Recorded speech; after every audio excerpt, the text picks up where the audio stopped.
Hello students, welcome to you in Prince Education Hub Seeker. This is your science period. Today we have start in chapter number 5. New topic is Bronsted-Lowry concept of acid and base. तो आज हम एक नया topic start कर रहे हैं, एक नया कॉन्सेप्ट है. इसके अकॉर्डिंग हम ये जानेंगे कि एसिड और बेस क्या होते हैं. ठीक है, हमने कल एक टॉपिक किया था, वो क्या था, हमारे पास अरेनियस थ्योरी थी. उसके अकॉर्डिंग हमने एसिड और बेस की डेफिनेशन निकाली थी. उस थ्योरी के अकॉर्डिंग हमने ये कहा था कि अगर हमारे पास एक्वियस सॉल्यूशन के अंदर क्या आता है, H पॉजिटिव आयन आता है, तो वो हमारे पास क्या है बेटा, एसिड है.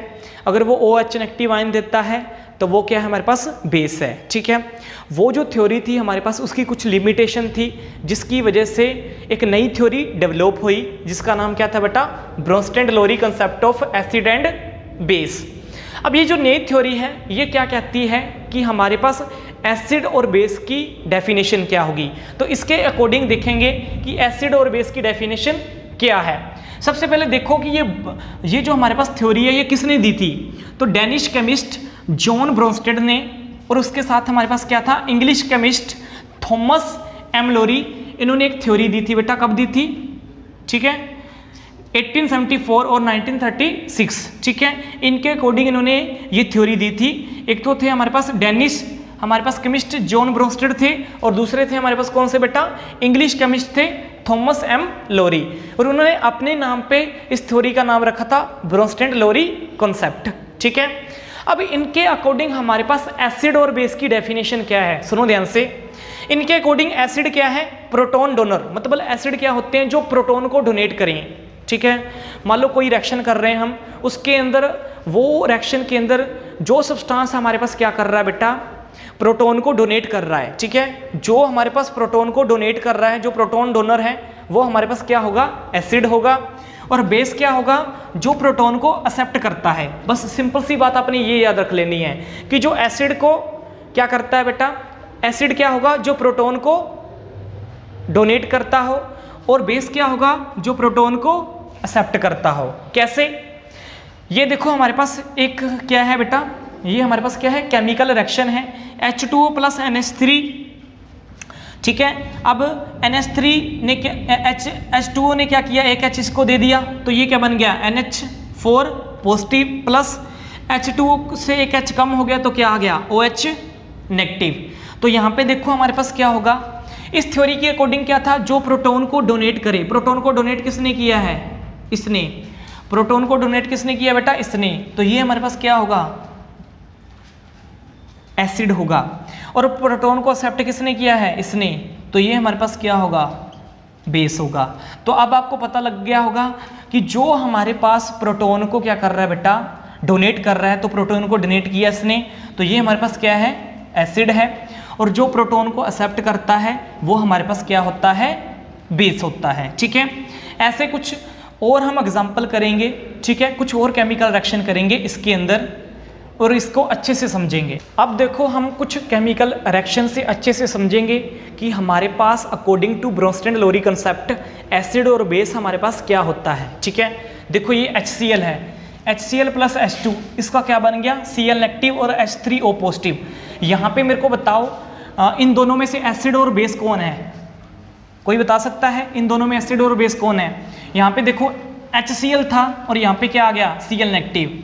यहाँ पे क्या हुआ है, इसने एक Cl ने क्या किया, एक अपना हाइड्रोजन क्या कर दिया, डोनेट कर दिया. तो ये तो क्या है, हमारे पास प्रोटॉन क्या है, डोनर है. और प्रोटॉन डोनर को क्या बोलते हैं बेटा, एसिड बोलते हैं. ओके, और H2O था, क्या बन गया, H3O पॉजिटिव. ठीक है, तो H3O पॉजिटिव बन गया. तो ये हमारे पास क्या होगा बेटा, इसने क्या किया है, प्रोटॉन को एक्सेप्ट किया है, और जिसने प्रोटॉन को एक्सेप्ट कर रखा है वो हमारे पास क्या होता है, बेस होता है. ठीक है, तो अब आपको पता लग गया होगा अकॉर्डिंग टू हमारे पास ब्रोंस्टेड-लोरी कंसेप्ट एसिड क्या होता है और बेस क्या होता है. बिल्कुल आसान है. अब इसके अंदर एक चीज़ और याद रख लेनी है आपने, एक होता है हमारे पास कॉन्जुगेट बेस और एक होता है कॉन्जुगेट एसिड. ठीक है, आपने कॉन्जुगेट बेस और कॉन्जुगेट एसिड के बारे में बस ध्यान रखना है। कॉन्जुगेट क्या होता है, कॉन्जुगेट बेस क्या होता है और कॉन्जुगेट एसिड क्या होता है। एसिड का बिल्कुल अपोजिट क्या होता है, कॉन्जुगेट एसिड होता है। एसिड तो क्या करता है हमारे पास बेटा, एसिड का काम क्या होता है, एसिड में हमारे पास क्या होता है, प्रोटॉन डोनेट होता है, लेकिन कॉन्जुगेट एसिड में प्रोटॉन क्या होता है, एक्सेप्ट होता है। बस इतना याद रख लेना, कॉन्जुगेट एसिड में प्रोटॉन क्या होगा बेटा, एक्सेप्ट होगा। बेस का काम क्या होता है, प्रोटॉन को एक्सेप्ट करना, लेकिन कॉन्जुगेट बेस का काम क्या होता है, प्रोटॉन को डोनेट करने के बाद जो चीज आती है। ठीक है, तो हमारे पास यहाँ पे देखो, हमारे पास यहाँ पे बताओ, ये तो हमारे पास एसिड और बेस है, तो हमारे पास यहाँ पे बताओ इन दोनों में से कॉन्जुगेट एसिड और कॉन्जुगेट बेस कौन सा है। यहाँ पे देखो क्या हो रहा है, ये प्रोटॉन डोनर है। ठीक है, ये हमारे पास क्या है, एसिड है, ये प्रोटॉन डोनर है, तो ये हमारे पास क्या होगा, ये प्रोटॉन डोनेट करके आया है। जो प्रोटीन डोनेट करके आए, मैंने क्या कहा था, जो प्रोटॉन डोनेट करके आए, जो प्रोटॉन डोनेट करके आए वो हमारे पास क्या होगा बेटा, तो ये हमारे पास क्या होगा, कॉन्जुगेट बेस होगा। ठीक है, और जो प्रोटॉन एक्सेप्ट करके आए जो चीज, वो हमारे पास क्या होता है, कॉन्जुगेट एसिड होता है। ठीक है, बस इतनी सी बात आपको याद रख लेनी है। ठीक है, एसिड और बेस के बारे में तो आपको पता है, बिल्कुल आसान है। ठीक है, इसके अंदर कंफ्यूज नहीं होना।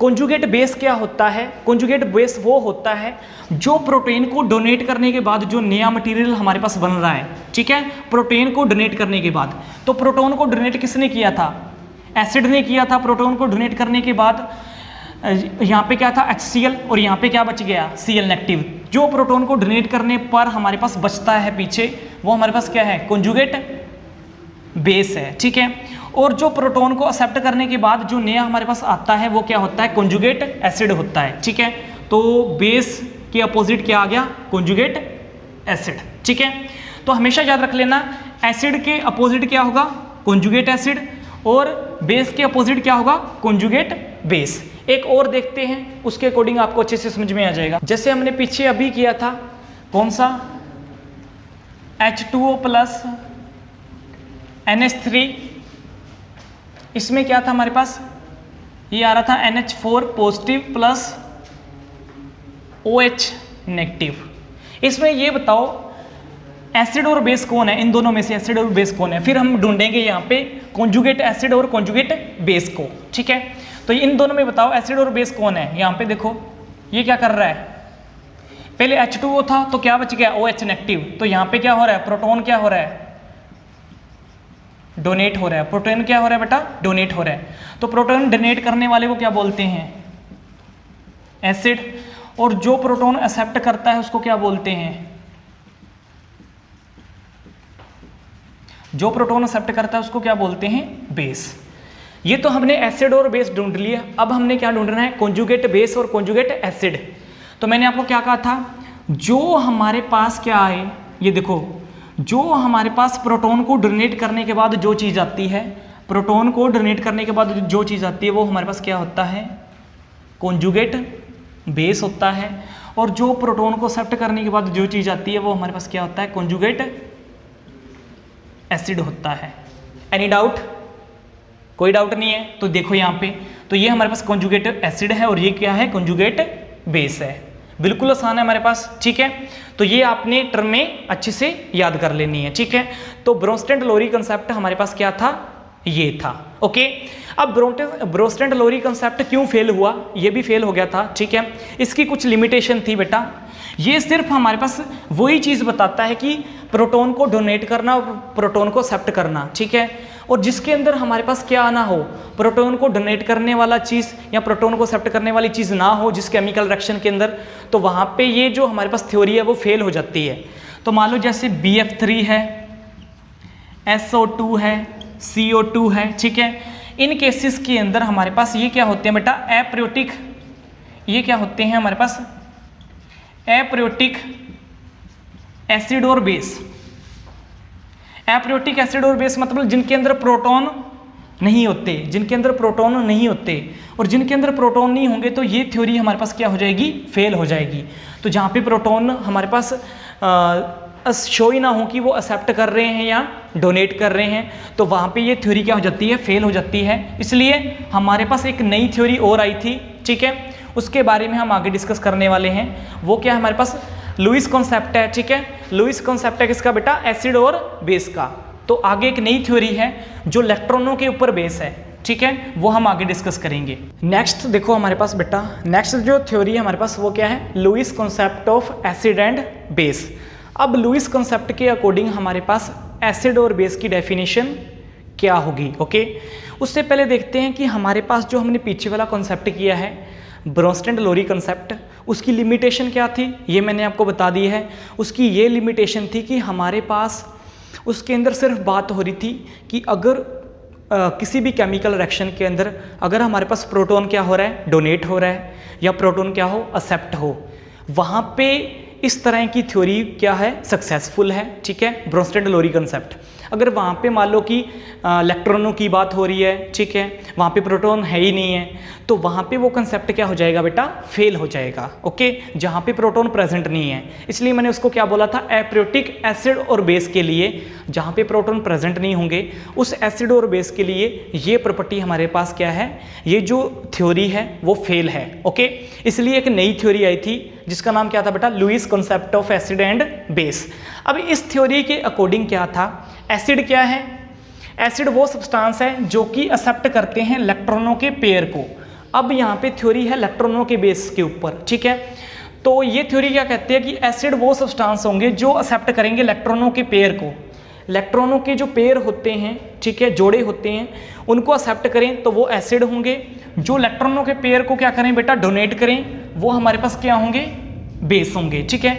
मतलब इलेक्ट्रॉनों के पेयर को जो एक्सेप्ट कर रहे हैं वो एसिड होंगे, और इलेक्ट्रॉनों के पेयर को जो क्या कर रहे हैं बेटा, डोनेट कर रहे हैं, वो हमारे पास बेस होंगे, ठीक है।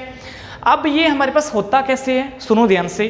अब इसको समझाता हूँ, फिर आपको अच्छे से समझ में आएगा कि इलेक्ट्रॉन पेयर हम एक्सेप्ट कैसे करते हैं और इलेक्ट्रॉन पेयर डोनेट कैसे करते हैं। मान लो ये दो कंपाउंड हैं, एक NH3 है और एक है BF3। अब NH3 में देखो हमारे पास जो नाइट्रोजन होता है, ठीक है, नाइट्रोजन की इलेक्ट्रॉनिक कॉन्फ़िगरेशन देखो, पहली शेल में इसके कितने होते हैं, 2 इलेक्ट्रॉन।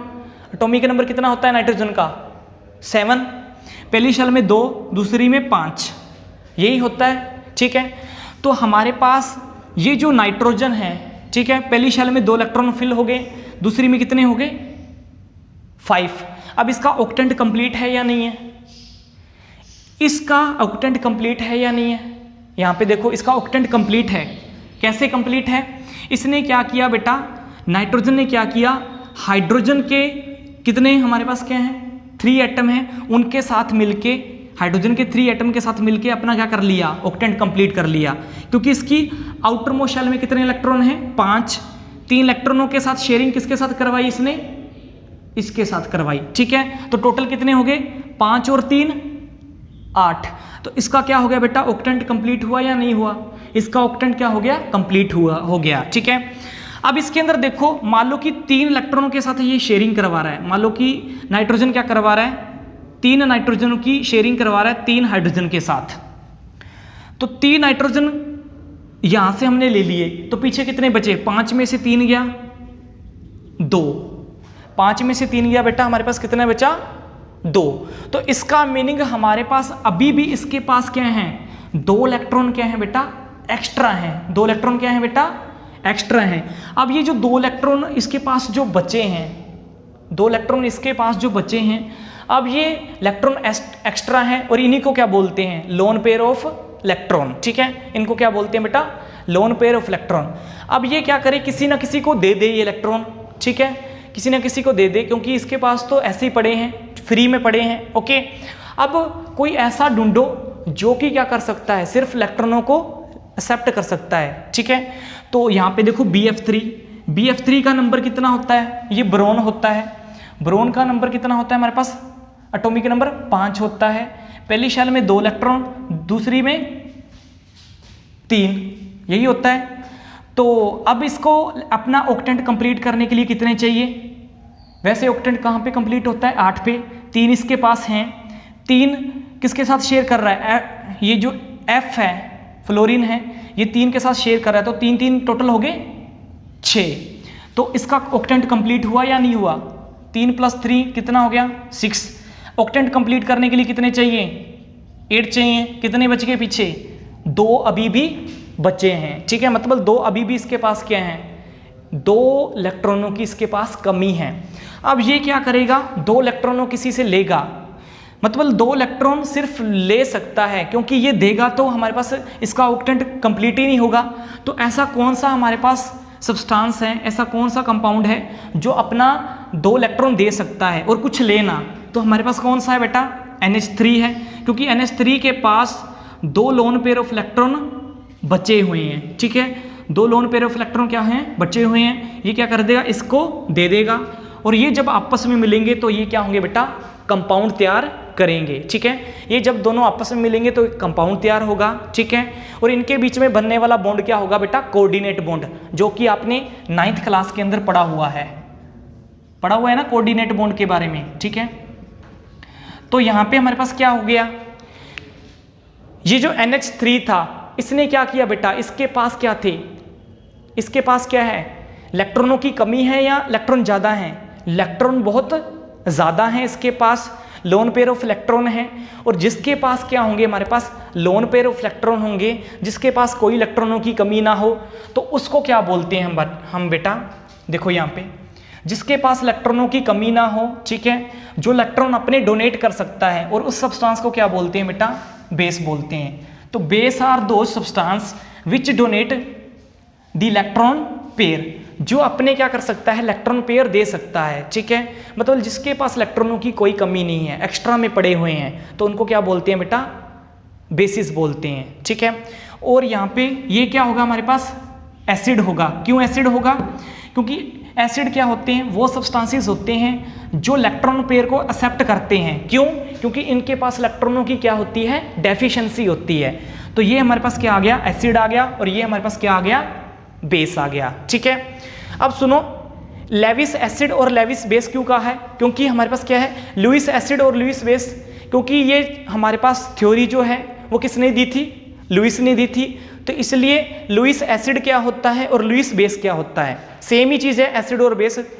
लुईस एसिड क्या होता है? The compound having electron deficiency will act as a acid. देखो यहाँ पे सुनो ध्यान से, वही चीज़ मैं कह रहा हूँ जो मैंने आपको अभी चीज़ बताई है। वो कंपाउंड जिनके पास इलेक्ट्रॉनों की क्या हो? कमी हो, वो कैसे बिहेव करते हैं? एसिड की तरह बिहेव करते हैं, ठीक है।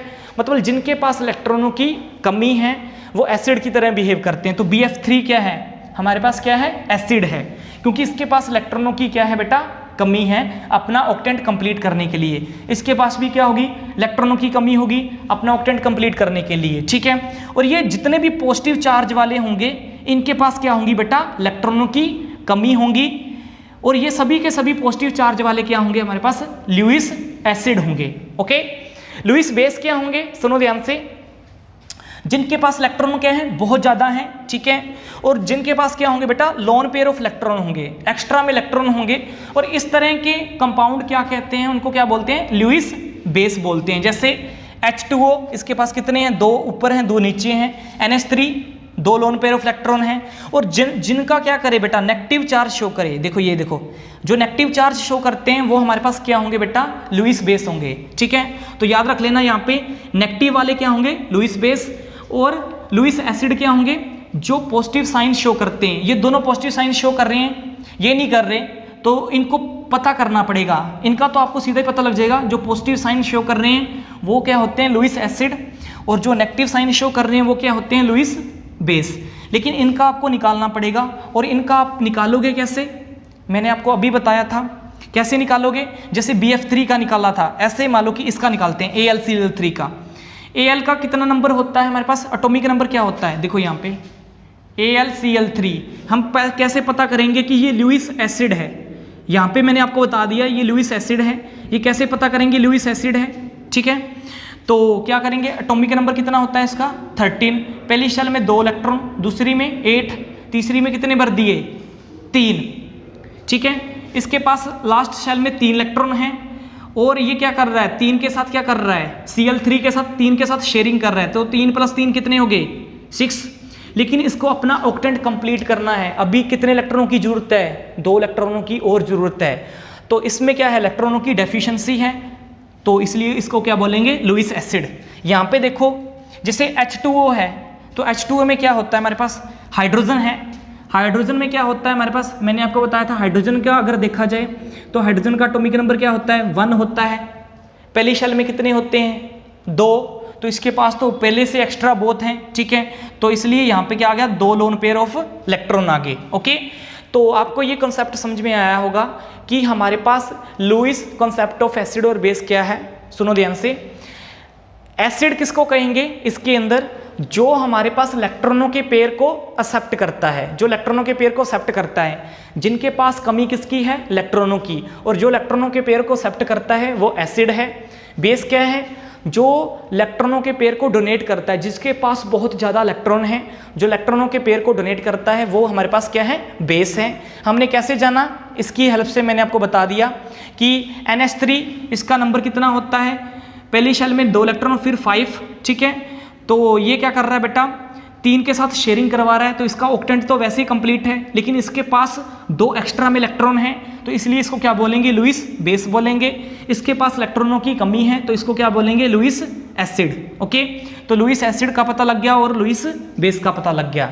ये जो थ्योरी है वो डिफरेंट क्यों है हमारे पास, क्योंकि इसके अंदर हाइड्रोजन की बात नहीं हो रही। पहले वाले जो 2 थ्योरी थी उसके अंदर हाइड्रोजन की बात हो रही थी, ठीक है। पहली वाली जो थ्योरी थी उसमें क्या था, H पॉजिटिव अगर आयन देगा तो वो एसिड है, और H नेगेटिव आयन देगा तो वो बेस है। दूसरी थ्योरी क्या थी, प्रोटॉन एक्सेप्ट करेगा तो वो क्या है, बेस है, और प्रोटॉन डोनेट करेगा तो वो क्या है, एसिड है। तीसरी थ्योरी उनसे बिल्कुल अलग है, यहाँ पे हाइड्रोजन के बेस के ऊपर थ्योरी नहीं है, ये इलेक्ट्रॉनों के बेस के ऊपर थ्योरी है। तो ये थ्योरी काफ़ी ज़्यादा अच्छी थी, ठीक है, कुछ हद तक ये क्या थी, बिल्कुल सही थी ये थ्योरी। तो ये हमारे पास क्या है, Lewis concept of acid and base है, इसको अच्छे से देख लेना। हमने बेटा तीनों की तीनों जो थ्योरीज थी हमारी वो हमने डिस्कस कर ली है, जो एसिड और बेस के ऊपर थी, ठीक है। तीनों थ्योरी के अंदर डेफिनेशन अलग अलग है, ठीक है, अच्छे से आपने उसको लर्न कर लेना है। अब नेक्स्ट चलते हैं जर्नल प्रॉपर्टीज़ के ऊपर।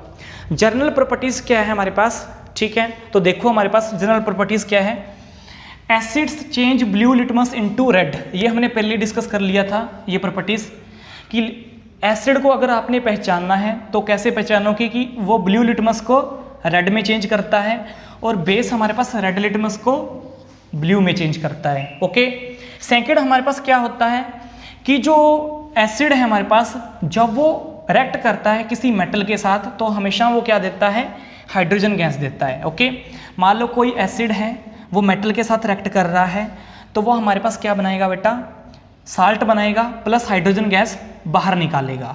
ओके, कैसे, जैसे मान लो कि एसिड हमारे पास क्या है, H2SO4 है, इसको क्या बोलते हैं, सल्फ्यूरिक एसिड।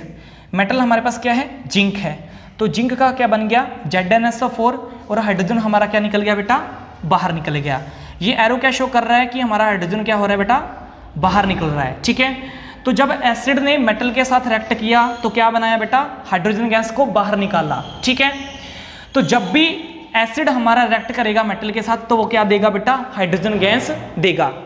तो हमारे पास, इसलिए आपने कई बार देखा होगा, हम कोई भी जो खट्टी चीज़ है, कोई भी खट्टी चीज़ जो है वो मेटल के कंटेनर के अंदर नहीं रखते। जैसे अचार है, घरों के अंदर जो अचार होता है वो मेटल के कंटेनर के अंदर नहीं रखते, हम प्लास्टिक के कंटेनर के अंदर रखते हैं। क्यों, क्योंकि वो बाद में हमारे पास रिएक्शन करके क्या बन जाता है, एक जहरीला सब्सटेंस बन जाता है। ओके, तो एक पॉइजनस सब्सटेंस बन जाता है, जिसकी वजह से उसको हम उसके अंदर नहीं रखते। ओके, नेक्स्ट देखो, ये तो था एसिड के बारे में। अगर मान लो कि किसी मेटल को बेस के साथ रिएक्ट करवाएं, ठीक है, कुछ हमारे पास क्या होता है, ये जैसे मान लो कि ये बेस है, इसको बोलते हैं सोडियम हाइड्रोक्साइड।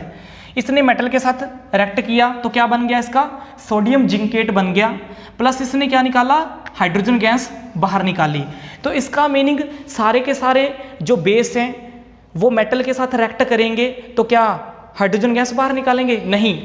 कुछ ही बेस ऐसे हैं जो कि मेटल के साथ रिएक्ट करते हैं और हाइड्रोजन गैस को बाहर निकालते हैं। ज़्यादातर जो बेस होते हैं उनमें हाइड्रोजन गैस कभी भी बाहर नहीं निकलती, ठीक है। तो कुछ हमारे पास केस ऐसे हैं, जैसे मान लो कि ये केस था किसका, सोडियम हाइड्रोक्साइड का, जिसने जिंक के साथ किसी मेटल के साथ रिएक्ट किया और क्या बनाया हमारे पास बेटा, हाइड्रोजन गैस को बाहर निकाला।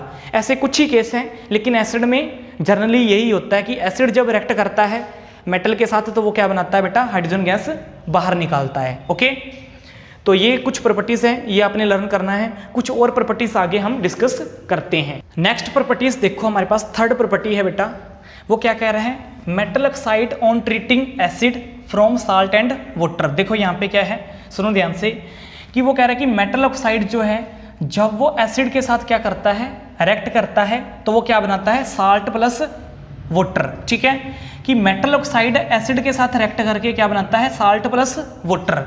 जैसे मेटल ऑक्साइड क्या है, हमारे पास क्या है, कॉपर ऑक्साइड है, और एसिड क्या है, 2HCl है। इसने क्या बनाया, CuCl2। ये क्या होता है, हमारे पास साल्ट होता है, प्लस इसने क्या निकाला बाहर बेटा, वाटर। ठीक है, तो मेटल ऑक्साइड का हमारे पास जो नेचर होता है वो बेसिक होता है। अब बेसिक नेचर इसने कैसे कह दिया, मैंने आपको क्या कहा था कि एसिड बेस जब आपस में रिएक्ट करेंगे तो हमारे पास क्या बनता है, साल्ट प्लस वाटर बनता है। कि जब हमारे पास एसिड और बेस रिएक्ट करेंगे तब क्या बनेगा, साल्ट प्लस वाटर। यहाँ पे हमारे पास हमें पता है एसिड तो है, यहाँ पे एसिड है, लेकिन बेस कौन है, बेस अगर ये एसिड हुआ तो बेस कौन हुआ, मेटल ऑक्साइड बेस हुआ, तभी हमारे पास क्या बना है, साल्ट प्लस वाटर। इसका मीनिंग मेटल ऑक्साइड का नेचर क्या होता है, बेसिक नेचर के होते हैं। कोई दिक्कत, ठीक है। नॉन मेटल ऑक्साइड जो है वो रिएक्ट करते हैं किसके साथ बेटा, बेस के साथ। नॉन मेटल ऑक्साइड रिएक्ट करेंगे बेस के साथ तो वो क्या बनाएंगे, साल्ट प्लस वाटर।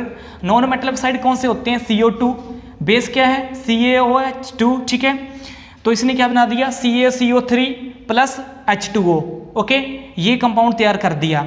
तो यहाँ पे नॉन मेटल ऑक्साइड को क्या बोला है, एसिडिक इन नेचर। अब इसको एसिड कैसे बोला है, इसी से देखो, एसिड प्लस बेस को साल्ट प्लस वाटर बोलते हैं। यहाँ पे क्या है, ये चीज़ बेस है और ये चीज़ नॉन मेटल ऑक्साइड से रिएक्ट कर रही है, तो नॉन मेटल ऑक्साइड क्या होना चाहिए, हमारे पास एसिड होना चाहिए।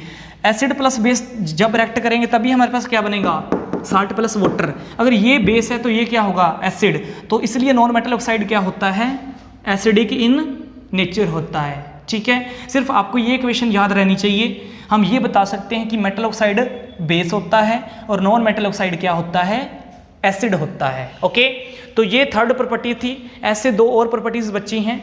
ओके, तो वन बाय वन आगे डिस्कस करते हैं। नेक्स्ट हमारे पास प्रॉपर्टीज देखो बेटा, फोर्थ प्रॉपर्टी क्या है, वो कह रहा है कि the aqueous solution of acid and base are conductor of electricity, these are use as a electrolytes. इनका यूज जो करते हैं हम इलेक्ट्रोलाइट की तरह करते हैं। कैसे, सुनो ध्यान से। एक्वियस सॉल्यूशन क्या होता है, मैंने आपको बताया था कि वाटर के अंदर अगर हम एसिड या बेस क्या कर दें, मिला दें, तो वो हमारे पास क्या होता है, एक्वियस सॉल्यूशन होता है। आपको पता होता है बेटा कि जो प्योर वाटर होता है हमारे पास, प्योर वाटर क्या होता है, बैड कंडक्टर होता है इलेक्ट्रिसिटी का।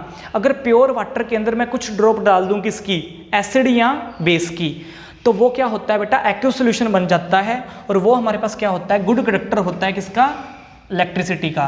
तो वो यही चीज़ कह रहा है कि एक्वियस सॉल्यूशन जो है एसिड और बेस का, वो गुड कंडक्टर होता है इलेक्ट्रिसिटी का, इसलिए इसको इलेक्ट्रोलाइट की तरह हम यूज़ करते हैं। फिफ्थ है क्या, all acid lost their properties on reaction with base. आपको मैंने बताया था कि सभी एसिड जो है हमारे पास वो अपनी प्रॉपर्टीज कब लॉस करते हैं, जब उनको रिएक्ट करवाया जाता है किसके साथ, बेस के साथ, और वो क्या हो जाते हैं बेटा, न्यूट्रल हो जाते हैं। और इस टाइप की रिएक्शन को क्या बोलते हैं, न्यूट्रलाइजेशन रिएक्शन। और ये रिएक्शन कौन सी होती है, एसिड प्लस बेस, जो हमारे पास सब्सटेंस आएगा वो न्यूट्रल की फॉर्म में आएगा, कौन सा, साल्ट प्लस वाटर। तो HCl प्लस NaOH क्या बन गया, NaCl प्लस H2O। तो ये इस तरह की रिएक्शन को क्या बोलते हैं हम बेटा, न्यूट्रलाइजेशन रिएक्शन। तो ये कुछ थी हमारे पास जनरल प्रॉपर्टीज। नेक्स्ट जो हमारे पास बेटा टॉपिक है वो है हमारे पास यूजेस। यूजेस बताने हैं किसके, एसिड, बेस और साल्ट तीनों के, कि डेली लाइफ के अंदर हम कैसे यूज करते हैं इनका। सबसे पहले यूज हमने बताएंगे एसिड के। ठीक है, एसिड के अंदर देखो तो हमारे पास एसिड का यूज कहाँ पे होता है, बहुत जगह पे होता है। ठीक है, डेली लाइफ के अंदर कुछ हमारे पास क्या होते हैं बेटा, एक होता है मिनरल एसिड। मिनरल एसिड कौन कौन से होते हैं, जैसे सल्फ्यूरिक एसिड, HCl और HNO3, ये हमारे पास क्या होते हैं, मिनरल एसिड होते हैं। और कुछ हमारे पास क्या होते हैं, ऑर्गेनिक एसिड। ऑर्गेनिक एसिड कौन से होते हैं, जो हमें प्लांट और एनिमल से फाउंड होते हैं, वो हमारे पास क्या होते हैं, organic acid, like citric acid, acetic acid, lactic acid. Okay, तो हमारे पास मिनरल एसिड ये हो गए, ऑर्गेनिक एसिड ये हो गए। अब देखो जो एसिड है इनका यूज़ कहाँ कहाँ पे होता है। सबसे पहले देखो HCl का यूज़ कहाँ पे होता है, किसी बॉयलर को क्लीन करना है, सिंक को क्लीन करना है, या सेंटेरी कोई आइटम है उनको क्लीन करना है, इंडस्ट्रीज़ के अंदर इनका यूज़ होता है। किसी चीज़ को क्लीन करने के लिए, जैसे बॉयलर को क्लीन करना है, सिंक को, या इन आइटम्स को क्लीन करना है, तो HCl का हम यूज़ करते हैं इंडस्ट्रीज़ के अंदर। HNO3 जो नाइट्रिक एसिड होता है उसका यूज़ कहाँ पे होता है बेटा, फर्टिलाइज़र को बनाने के लिए इसका यूज़ होता है। और साथ में गोल्ड और सिल्वर की जो ज्वेलरी होती है उनको क्लीन करने के लिए भी हम नाइट्रिक एसिड का यूज़ करते हैं, ठीक है।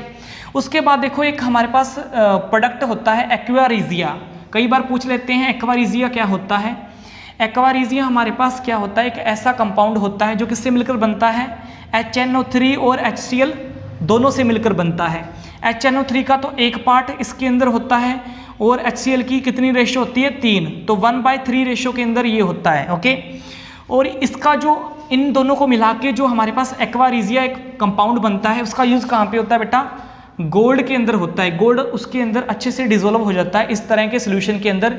और जो हमारे पास ज्वेलर्स होते हैं वो एक्वा रिजिया के अंदर गोल्ड को डिसॉल्व कर देते हैं, ठीक है। और काफ़ी ज़्यादा जो ज्वेलर्स होते हैं इस एक्वा रिजिया प्रोडक्ट का यूज़ करते हैं। ये बहुत ही ज़्यादा मोस्ट इंपॉर्टेंट कंपाउंड होता है, ओके, जो इनके द्वारा तैयार होता है, ओके, ये देख लेना। नेक्स्ट है हमारे पास H2SO4। H2SO4 जो सल्फ्यूरिक एसिड है उसका यूज़ होता है सेल बनाने के लिए, बैटरी बनाने के लिए, और काफ़ी ज़्यादा इंडस्ट्रीज़ के अंदर इसका यूज़ होता है। तो सल्फ्यूरिक एसिड का ज़्यादातर इंडस्ट्रीज़ के अंदर यूज़ होता है, ओके। उसके बाद है एस्टिक एसिड। एस्टिक एसिड का यूज़ होता है फूड को प्रिजर्व करने के लिए, ठीक है, फूड को बचाने के लिए इसका यूज़ होता है। और आपने पिकल्स के अंदर देखा होगा वहाँ पे भी एस्टिक एसिड का यूज़ होता है। और जो फर्नीचर वुड होता है, वुड को क्लीन करने के लिए भी एस्टिक एसिड का यूज़ करते हैं। तो ये कुछ यूजेस मैंने आपको बता दिए हैं किसके, एसिड के। अब आगे हम यूज़ करेंगे किसके, बेस के। नेक्स्ट देखो हमारे पास बेटा यूजेस हैं, ठीक है, कुछ यूजेस हैं किसके, बेस के। बेस का हमारे पास काफ़ी ज़्यादा यूज़ होता है कहाँ पे, इंडस्ट्रीज़ के अंदर भी इसका यूज़ होता है, ओके। और डेली लाइफ के अंदर भी बेस जो होता है उसका काफ़ी यूज़ होता है। तो देखो कहाँ कहाँ पे, जैसे सोडियम हाइड्रोक्साइड है NaOH, इसका यूज़ होता है सोप इंडस्ट्रीज़ के अंदर, पेपर की इंडस्ट्रीज़ के अंदर, और टेक्सटाइल इंडस्ट्रीज़ के अंदर जहाँ पे क्लॉथ बनते हैं, ठीक है। कैल्शियम हाइड्रोक्साइड जो है इसका यूज़ होता है किसको रिमूव करने के लिए, एसिडिटी ऑफ सॉइल, मतलब सॉइल के अंदर एसिड की क्वांटिटी ज़्यादा है और उसी एसिडिटी को रिमूवल करने के लिए इसका यूज़ होता है कैल्शियम हाइड्रोक्साइड का। MgOH2 मैग्नीशियम हाइड्रोक्साइड, ये भी हमारे पास बेस है, इसका यूज़ होता है किसको रिमूव करने के लिए, एसिडिटी ऑफ स्टमक। हम इनो लेते हैं बेटा, ठीक है, तो वो क्या होता है, बेस होता है जो कि एसिडिटी को रिमूवल करता है, और उसका नाम क्या होता है, milk of magnesia, magnesium hydroxide, okay. तो ये हमारे पास बेसिस के कुछ डेली लाइफ के अंदर यूज़ हैं। साल्ट के अंदर देखो हमारे पास साल्ट के भी डेली लाइफ के अंदर काफ़ी ज़्यादा यूज़ हैं। जैसे कैल्शियम कार्बोनेट है, इसका मार्बल बनाने के लिए यूज़ करते हैं, फ्लोर को बनाने के लिए यूज़ करते हैं, और सीमेंट की मैन्युफैक्चरिंग के लिए भी इसका यूज़ करते हैं। सिल्वर नाइट्रेट जो होता है हमारे पास उसका यूज़ फर्टिलाइज़र को बनाने के लिए करते हैं, प्लस एक्सप्लोजिव, कुछ हमने एक्सप्लोजिव बनाना है उसके लिए भी इसका यूज़ होता है। अलम क्या होता है, फिटकड़ी, और इसका यूज़ कहाँ पे होता है बेटा, वाटर को प्योरीफाई करने के लिए, ठीक है। तो हमने बेसिस के बारे में और साल्ट के बारे में पढ़ लिया है, ठीक है, इसके यूजेस हमने डिस्कस कर लिए हैं, ओके। सो आज हमने 2 थ्योरी डिस्कस की और उसके साथ कुछ जर्नल प्रॉपर्टीज़ डिस्कस की, और लास्ट में हमने यूजेस डिस्कस किए। इनको आपने अच्छे से बेटा लर्न करना है, ओके। जब तक आप इसको लर्न नहीं करोगे ये आपकी माइंड के अंदर फिट नहीं होंगे। तो बार बार आपने प्रैक्टिस करनी है, अच्छे से रहना है, घर के अंदर सेफ रहना है। So thanks for watching this video.